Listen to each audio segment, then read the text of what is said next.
Good morning, Chloe. It's summer, which means tank top! Also yard work. I'm more excited about the tank tops. So you will notice I'm making a video on Wednesday, as opposed to Tuesday. And you might be wondering, but Matt, why are you making a video on Wednesday? Well, I went to make my video yesterday, and I ran into some problems with how I was actually going to present the topic that I was going to be talking about. And I'll tell you about what I mean about that, So, Chloe, hop in your time machine and take yourself back to a few weeks ago when I talked about getting books online. Since that video, I've purchased not one but two books online. One of them was from the Sinfonia store, so that one wasn't really any amount of price off, but this one was. Chloe, this is the Hymns of Orpheus, which is 87, I believe, poems composed by Orpheus for his Orphic rites, for his religion, blah blah blah. And Orphism is what I was going to talk about today. My chair is spinny. However, I ran into a few problems. You will note that the title of this video is called Academic Language. There's actually a TED Talk on the subject of why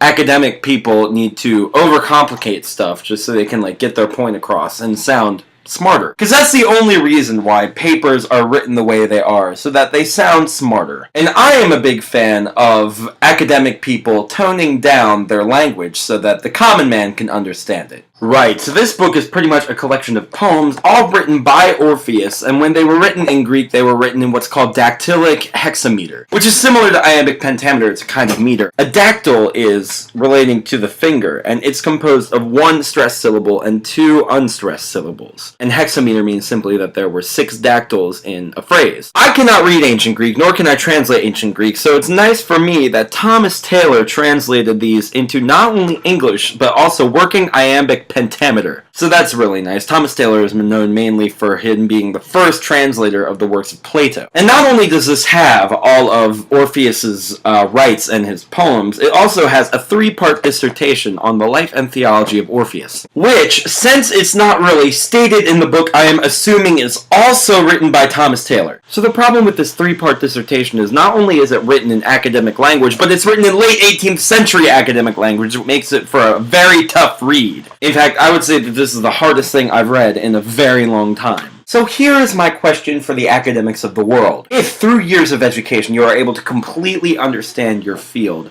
why are you not able to relate your field to other people in an easy-to-understand way? I'm not saying that all academics are like this. I, for one, have had quite a few professors who are able to relate their point relatively easy to people who don't know as much as they do. I say relatively easy because, not every 3rd grader is going to be able to understand particle physics. Which is why I love simplified Wikipedia. If you don't understand something, just do simple.wikipedia.org and then type in your subject and you'll have access to a simplified version of it. Alright, Chloe, so my goal is to be able to understand this 3-part dissertation enough that I can make a video with a simplified version of the life and theology of Orpheus. So it's going to take me a little bit and it's going to be difficult, so wish me luck, and I will see you on Thursday.